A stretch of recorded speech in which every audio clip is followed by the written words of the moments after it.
ठीक है ना। तो जो दशा फिक्सिंग है वो निर्भर करता है कि आप घटना कौन सी ले रहे हैं। ठीक है, कौन सी घटना ले रहे हैं। तो डेथ केस के लिए महादशा लॉर्ड को एक खास नियम के तहत उसका चयन करते हैं। We need to fix the महादशा lord as per some certain rules, तभी वो काम करता है, अदरवाइज वो काम नहीं करेगा। Anybody who does not understand Hindi well, please give me a call so that I will repeat in English so that you could understand well. Okay, otherwise I think everyone understand Hindi over here and we are very much comfortable learning in Hindi. So if you are not comfortable learning in Hindi, then you may give me a call, then I will repeat in English. तब तक अभी हिंदी में हम बात कर लेते हैं, ठीक है ना। तो क्या है यहाँ पे कि जो दशा फिक्सिंग है हमारा, उस दशा फिक्सिंग में महादशा लॉर्ड को एक खास तरीके से हम फिक्स करते हैं। ठीक है, खास तरीके से हम महादशा लॉर्ड को फिक्स करते हैं। जो तरीका महादशा लॉर्ड को फिक्स करने का है डेथ में, वही तरीका मैरिज के अंदर, चाइल्ड बर्थ में, प्रॉपर्टी में, या ऐसा लाइफ का मेजर इवेंट जो 2-4 बार होता है, सेम फॉर्मूला इस्तेमाल करते हैं, लेकिन वो हम भुक्ति लॉर्ड के लिए करते हैं। तो सबसे पहले बात कर लेते हैं डेथ केस के अंदर। तो डेथ केस के अंदर क्या है, आपको क्या ध्यान रखना है वो आप एक बार समझना। तो अभी ये हटा देते हैं यहाँ से। अभी ले रहे हैं दशा फिक्सिंग फॉर डेथ इवेंट।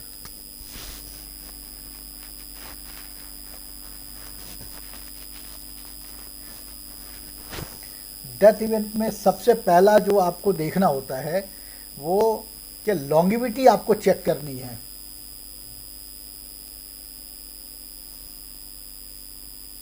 अभी क्या मैसेज था भाई, मैं पढ़ नहीं पाया।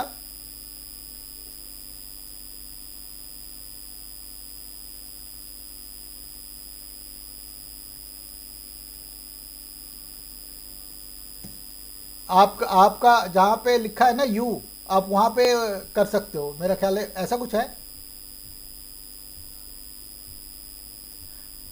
हाँ जी, हाँ जी, बिल्कुल बिल्कुल, हाँ ठीक है। तो डेथ के लिए दशा फिक्सिंग में क्या सबसे पहला क्या होता है कि डू बीटीआर। आपने ठीक तरीके से उसको बीटीआर करनी है। ये जब आप कर लोगे तो लास्ट में भी आपको पता चल जाएगा कि बीटीआर करते कैसे हैं इवेंट के साथ। तो बीटीआर बर्थ टाइम रेक्टिफिकेशन करना है, उसके बाद आपको read promises.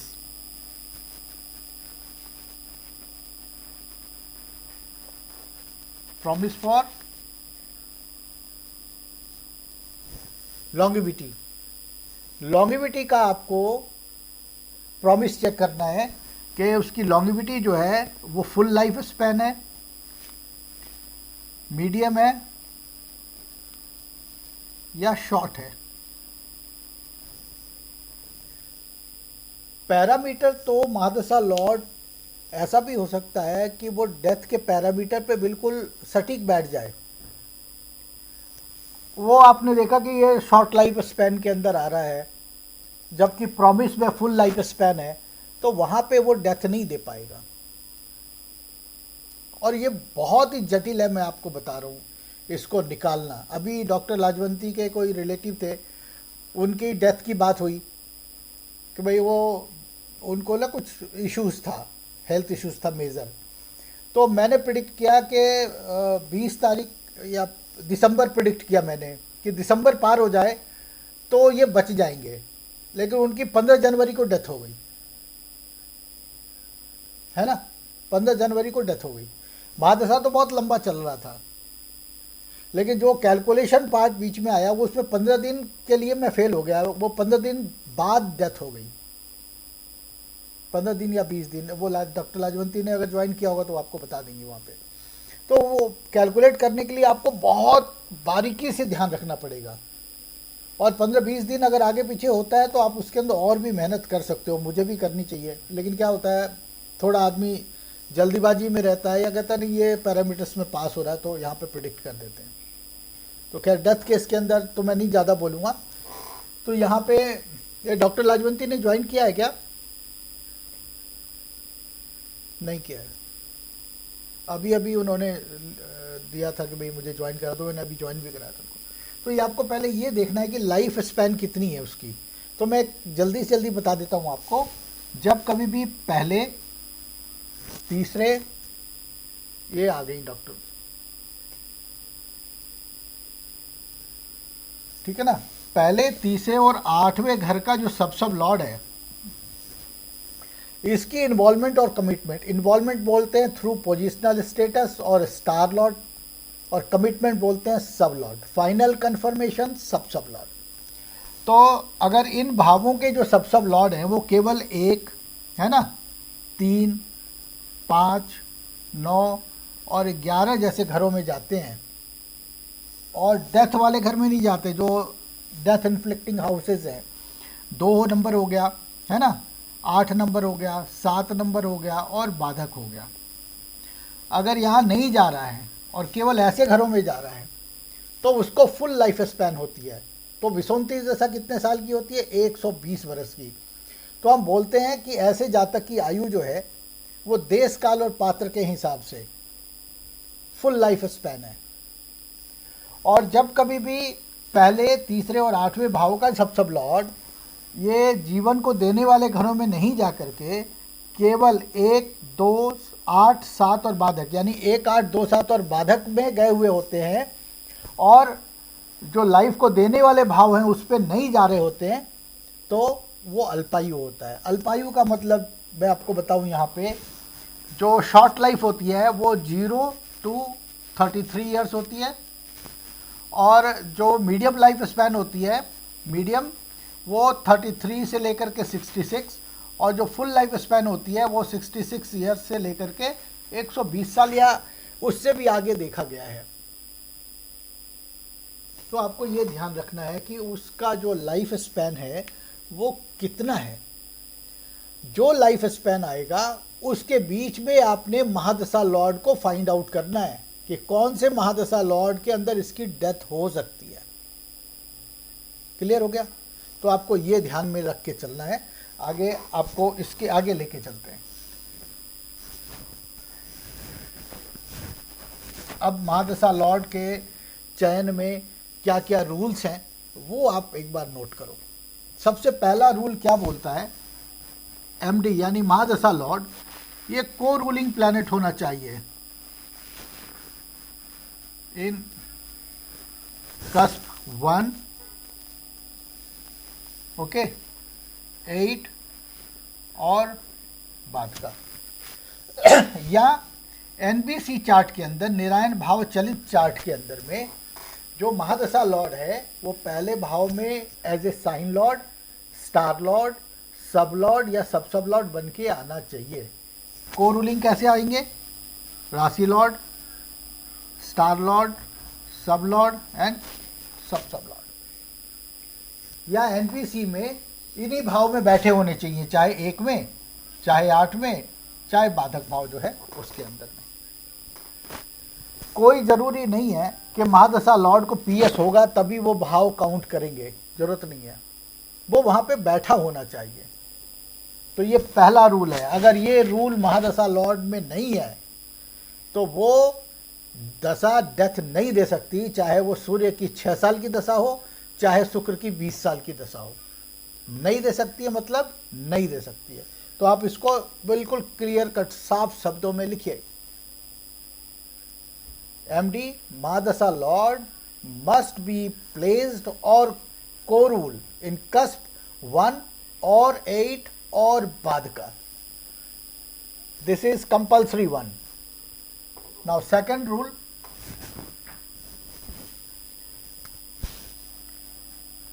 MD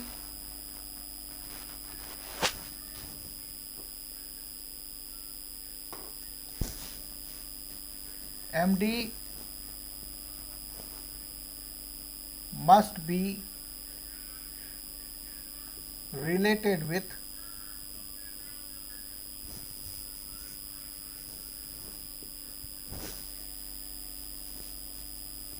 earth SSL,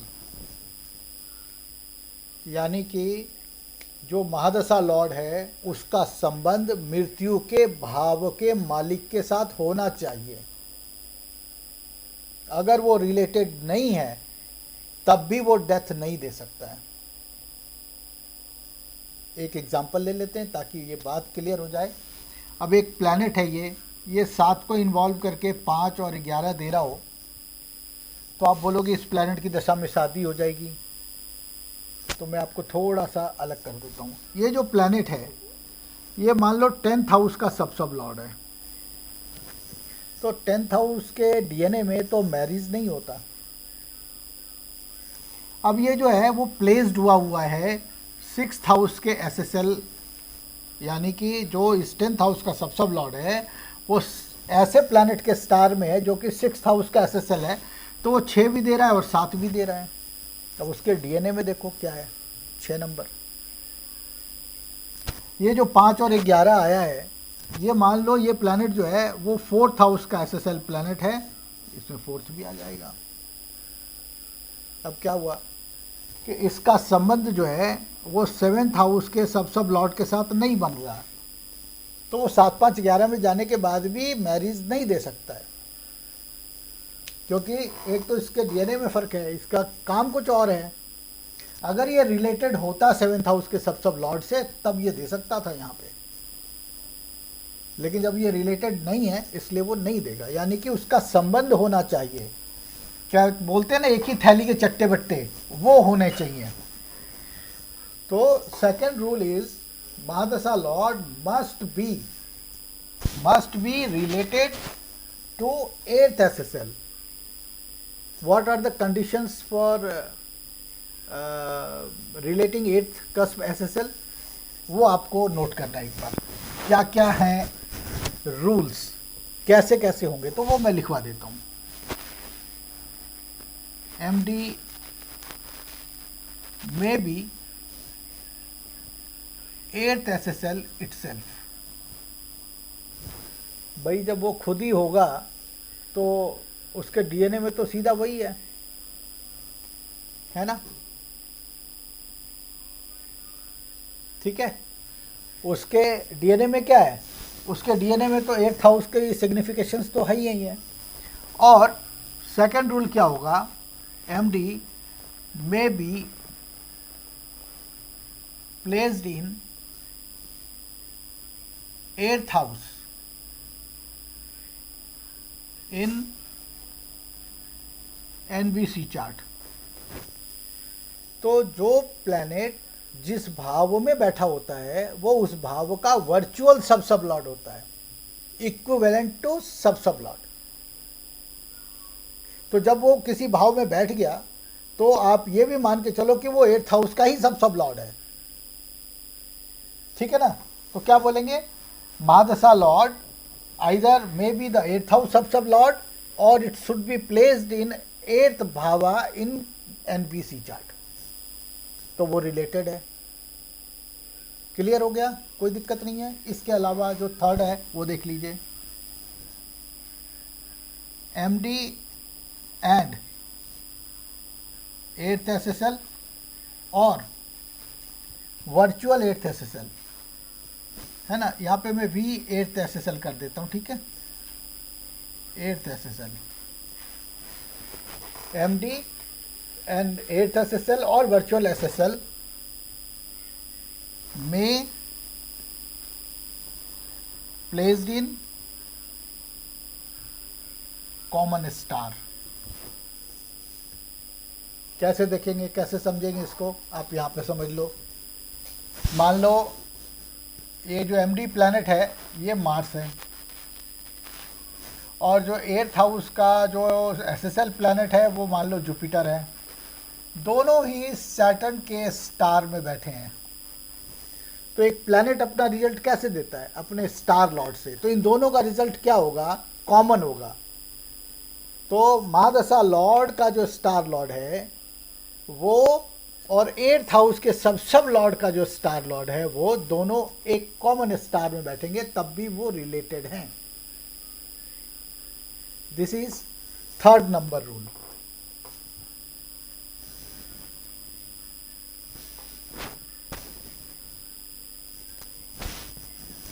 जो दूसरे रूल हैं वो बता रहा हूँ। नंबर 4 में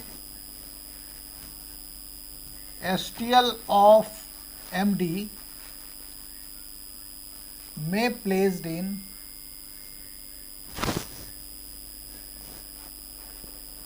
एट्थ SSL और virtual eighth SSL star.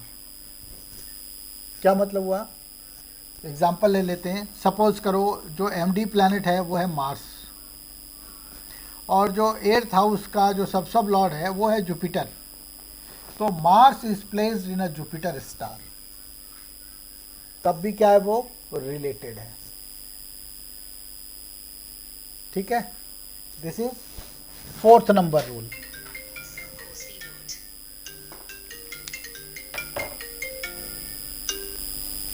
Hello, screen clear नहीं है मतलब? क्या सभी को स्क्रीन ब्लर नजर आ रहा है?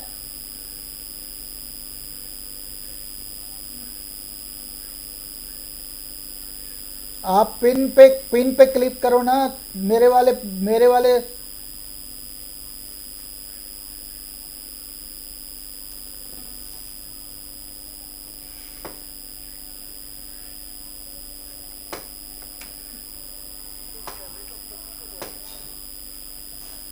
अच्छा, ओके, कोई बात नहीं। आप लोग देखो, अभी तो इसमें कुछ नहीं कर सकते ज़्यादा, बट ये है कि आप लोग थोड़ा सा, जब मैं लिखूं तो आप साथ के साथ लिखते जाओ, ठीक है? नहीं, मैं बोल तो हिंदी में ही रहा हूँ, आप बाकी जो है ना वो आप देख लो, ठीक है ना? तो ये महादशा लॉर्ड जो है ना, उसका स्टार लॉर्ड एट्थ हाउस का सब लॉर्ड हो सकता है, या एट्थ हाउस में बैठा हुआ प्लैनेट जो था वो हो सकता है उसका स्टार लॉर्ड। ये 4th कंडीशन है, ठीक है? नहीं, अब आप देखो जो लास्ट कंडीशन है 5th,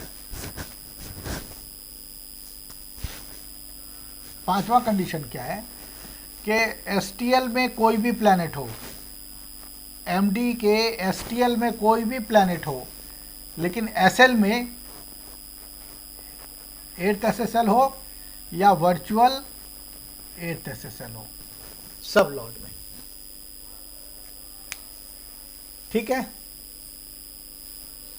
ये क्लियर हो गया? यानी महादशा लॉर्ड कोई भी स्टार में बैठ जाए, लेकिन उसका सब लॉर्ड होना चाहिए एट्थ हाउस का सब लॉर्ड या वर्चुअल सब Lord of the eighth cusp.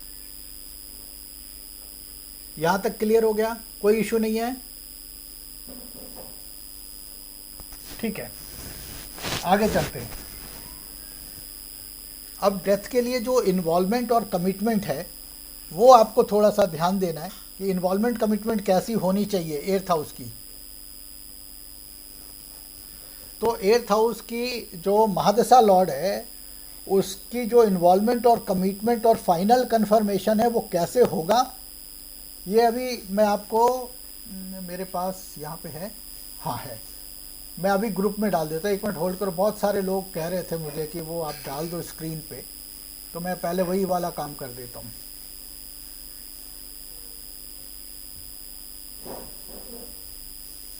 ये आप लोग सेव कर लेना।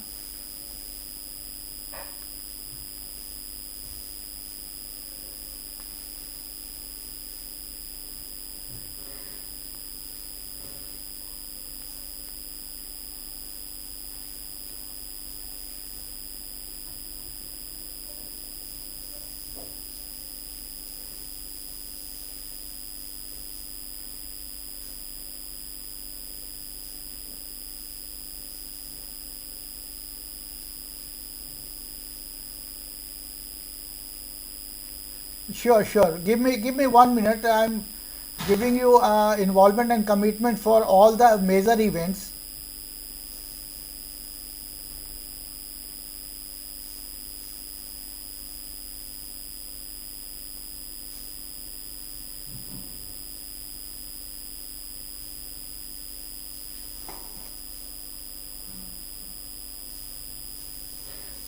ये आप लोग चेक कर लेना, मैंने उसके अंदर डाल दिया है ग्रुप में, ठीक है ना? तो महादशा लॉर्ड की इन्वॉल्वमेंट और कमिटमेंट कैसी होनी चाहिए वो उसका एक रूल है, वो आप देखो। तो MD must be a strong significator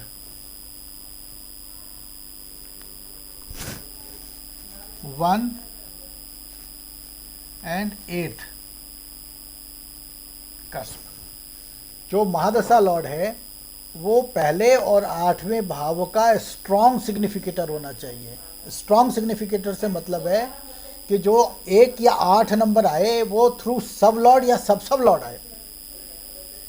कैसे आएगा? जैसे मान लो ये MD है, इसका जो स्टार लॉर्ड है वो है जुपिटर, और जुपिटर जो है वो 8th हाउस का सब लॉर्ड है और पहले घर का भी सब लॉर्ड है। तो क्या हुआ? ये स्ट्रॉन्ग सिग्निफिकेटर है 1 and 8 का, क्योंकि 8 कहाँ से आया? सब लॉर्ड के थ्रू आया। अब मान लो ये 8th का जो जुपिटर जो है वो 8th हाउस का सब लॉर्ड नहीं है, 8th हाउस का वो राशि लॉर्ड है। महादशा लॉर्ड का स्टार लॉर्ड जुपिटर 8वें भाव में एज ए राशि लॉर्ड आया हुआ है, यानी 8वें भाव में उसकी राशि है, धनु राशि हो या मीन राशि हो। तो क्या है? वो वीकेस्ट है, सबसे कमजोर है, ये नहीं चलेगा। वो सब लॉर्ड के थ्रू आना चाहिए या सब लॉर्ड के थ्रू आना चाहिए, ये होता है स्ट्रॉन्ग सिग्निफिकेशन। तो 1 और 8 का स्ट्रॉन्ग सिग्निफिकेशन चाहिए इसके अंदर, तब बात बनेगी। और उसकी इन्वॉल्वमेंट और कमिटमेंट कैसे होगी ये मैंने अभी आप लोगों को भेज दिया, लेकिन मैं एक बार समझा देता हूँ आपको। ये हो गया MD, ये हो गया स्टार, और ये हो गया सब, और ये हो गया सब। तो ये जो प्लैनेट है वो 1 और 8 में जाए, 2, 7 और बाधक में जाए, और यहाँ पे आना चाहिए 2 या 7 या 8 या बाधक या 12th हाउस। यानी कि फाइनल कंफर्मेशन में सब Lord must B appear in at least 1 favourable cusp related with the event, है ना। तो ये आपको ध्यान रखना है कि 2, ऐसा ना हो कि केवल 1 में आ जाए तो काम चल जाएगा, नहीं।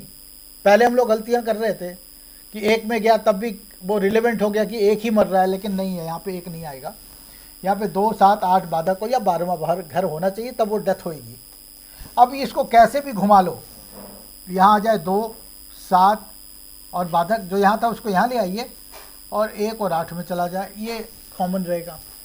या यहाँ पे 2 आ जाए और 8 आ जाए, यहाँ पे आ जाए 1 और बाधक और 7, या 2 और 7 इकट्ठे ना आए, 2 आ जाए बाधक आ जाए, 7 आ जाए या बाधक आ जाए, ऐसे भी आप चल सकते हो, जो जिसकी डिटेलिंग मैंने अभी आपको लिखवा दी है, ठीक है ना। तो महादशा से लेकर के जो प्राणा लॉर्ड है उसकी इन्वॉल्वमेंट जो है वो आपको अभी जो मैंने एक वो दिया है, आर्टिफिशियल इंटेलिजेंस का लिस्ट दिया है, फाइल, वर्ड फाइल, उसके अंदर लिखा हुआ है, आप वो अप्लाई करना। तो ये आपको समझ में आ गया कि किस तरीके से होना चाहिए। 3 पैरामीटर्स थे जो हमने महादशा लॉर्ड को फिक्स करने के लिए बनाए थे, वो आपने देख लिया। अब इसी के अंदर में मैरिज ले लेते हैं, है ना, event marriage.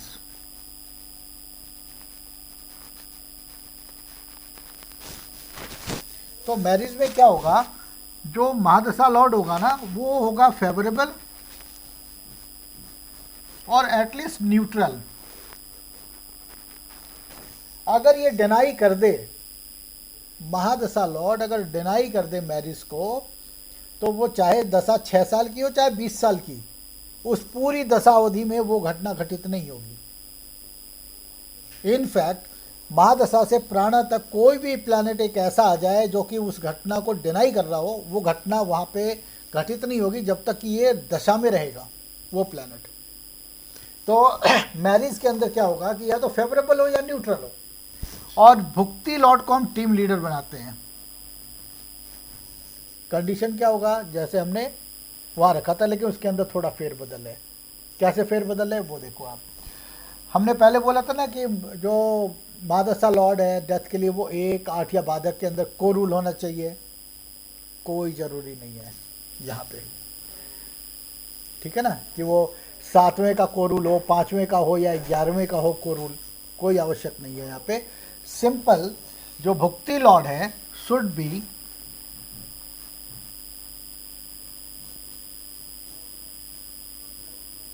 Related to 7th SSL, ठीक है ना। अब आपने 8th हाउस के SSL को जैसे महादशा लॉर्ड के साथ रिलेशन बनाया था, सेम अप्लाई करना है 7th हाउस के सब लॉर्ड के साथ भुक्ति लॉर्ड का। बाकी महादशा, अंतरा, सूक्ष्म और प्राणा, ये जो लॉर्ड्स हैं ये सब 7 में जाके 5 में आ जाएं, 7 में जाके 11 में आ जाएं, या 5 में जाके 7 में आ जाएं, या 11 में जाके 7 में आ जाएं, और इनका जो सब लॉर्ड है वो किसी एक फेवरेबल हाउस में हो, दैट्स ऑल। तो ये दशा फिक्स हो गई, क्लियर हो गया ना। ऐसे ही चाइल्ड के लिए आप 5वें घर के साथ भुक्ति लॉर्ड का संबंध आपने बनाना है यहाँ पे। यहाँ तक तो क्लियर है, कोई इशू तो नहीं बनता, सब क्लियर है यहाँ पे। तो ये दशा फिक्सिंग में आपको जो चीज़ ध्यान में रखनी है, एक तो BTR करने के बाद प्रोमिसेस रीड करेंगे। प्रोमिसेस रीड करने से सीधा सीधा मतलब है कि जो आपकी कुंडली में डिनाई है केवल वही घटना घटित नहीं होगी, बाकी सब हो सकती हैं। अगर 7वें भाव का सब लॉर्ड 7, 5, 11 में नहीं गया है तो नहीं गया है, तब भी मैरिज हो जाएगी। कौन करेगा? दूसरे प्लैनेट जो 7, 5, 11 से इन्वॉल्व और कमिट हुए हैं वो करा देंगे। लेकिन अगर पहले या 7वें भाव का सब लॉर्ड किसी एक घटना को डिनाई कर दे, वो घटना घटित नहीं होगी। तो रूल, मास्टर रूल क्या बोलता है कि यदि महादशा लॉर्ड डेथ के लिए फिक्स करना है तो उसके सारे पैरामीटर्स चेक करने हैं। अब डेथ को तो एक बार जन्म ले ले तो उसका प्रॉमिस रीड नहीं कर सकते कि डेथ नहीं होगी, साहब होगी ज़रूर, लेकिन कौन से लाइफ स्पैन में होगी वो चेक करके आपको महादशा लॉर्ड फिक्स करना है। बाकी मैरिज, चाइल्ड बर्थ, प्रॉपर्टी, ये वो सब कुछ आपने देखना है कि क्या चीज़ डिनाई नहीं है। लगन का सब लॉर्ड किसी भी घटना को डिनाई कर सकता है। अगर लगन के सब लॉर्ड ने डिनाई कर दिया वो घटना घटित नहीं होगी। अगर लगन ने मैरिज डिनाई कर दिया, बेशक 7वें भाव का सब लॉर्ड या बाकी दूसरे भाव के सब लॉर्ड वो सब शादी दे रहे हो, तब भी शादी नहीं होगी। तो आपको जब प्रॉमिस देखनी हो तो लगन से ज़रूर देखेंगे और उसके बाद प्राइमरी हाउस से भी देखेंगे। इनमें से कोई भी डिनाई नहीं करना चाहिए। बेशक वो उस भाव में न जाए चलेगा, लेकिन अगर डिनाई कर दे तो वो घटना घटित नहीं होगी। ये आपका दशा फिक्सिंग का जो रूल है वो मैंने आपको बताया यहाँ पे। अब आप देखो जो टेक्निक है कैसे निकालते हैं, बड़ी आसानी से आप निकाल सकते हो, वो टेक्निक डिस्कस कर देता हूँ मैं। एक इवेंट ले लो कोई सा भी आप, है ना, आपने जो तरीके देखने हैं, एनी इवेंट, तो आपने ले लिया ये डेथ साहब। एक हम और ले लेते हैं मैरिज, दो ले लिया, डेथ और मैरिज। तो इसमें एक जो बाइफर्केशन है वो है कि रिलेटेड प्लैनेट,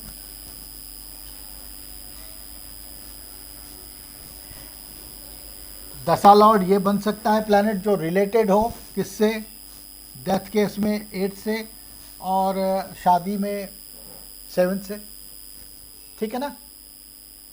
एक तो ये बात हो गई। दूसरा को ruling planets of ascendant plus primary plus supporting cusp. मान लो अगर आप मैरिज की बात कर रहे हो तो कौन सा प्लैनेट शादी देगा, तो आप दो तरीके से बाइफरकेट करो उसको। जो 9 के 9 प्लैनेट हैं उनमें से आप देखो कि कौन सा प्लैनेट जो है ना सबसे पहले 7, 5, 11 में है, वही दे सकता है। दूसरा आपको क्या देखना है कि जो भी प्लैनेट 7, 5, 11 में हैं वो यदि लगन के को रूलिंग बन के आए हुए हैं, 7वें का को रूलिंग प्लैनेट है, PS हो नहीं हो उससे कोई मतलब नहीं है। तो जो प्राइमरी और सपोर्टिव हाउस है, तो प्राइमरी हाउस हो गया 7वां घर, उसके 4 स्तंभ होंगे। 7वें घर में कितने को रूलिंग बनेंगे? 4। कौन कौन से? Sign lord, star lord, sub lord और सब लॉर्ड। इनमें से वो प्लैनेट आप पिक करो जो 7, 5, 11 में है, अपने स्टार सब और सब के द्वारा वो प्रबलता से उस घटना को देते हैं। ठीक है ना। तो आपको जो रिलेटेड प्लैनेट है, एक प्लैनेट ऐसा है जो कि नहीं गया, न 7 में को रूलिंग है, न 5 में को रूलिंग है, न 11 में को रूलिंग है, ना इन भावों में वो खुद बैठा है, लेकिन वो रिलेटेड प्लैनेट है 7वें भाव का, सब लॉर्ड का। फिर वो अपने स्टार सब और सब के द्वारा 7, 5, 11 में दिया, वो मैरिज दे सकता है, उसके अंदर पोटेंशियल है। या उन प्लैनेट को बाहर निकाल लो जो पहले 7वें, 5वें और 11वें भाव के को रूलिंग प्लैनेट है, उनको बाहर निकाल लो। फिर वो देखो कि ये प्लैनेट अपने पोजिशनल स्टेटस स्टार लॉर्ड और सब लॉर्ड के द्वारा 7, 5, 11 में है कि नहीं है। उनकी आपसी दशाओं के अंदर जो है ना वो मैरिज होगी। किसी भी घटना के लिए आप ये वाला सिस्टम अप्लाई कर सकते हो। को रूलिंग प्लैनेट ऑफ एसेंडेंट, क्योंकि जो भी घटना घटित होती है वो एसेंडेंट के लिए होती है, और सपोर्टिव और प्राइमरी हस्प के अंदर उसके जो को रूलिंग प्लैनेट्स हैं उनको आप बाहर निकालो, और फिर देखो कि वो इंडिविजुअली वो प्लैनेट जो है वो अपने स्टार सब और सब के द्वारा वो घटना दे रहे हैं कि नहीं दे रहे। ठीक है, 1 मिनट 1 मिनट 1 मिनट।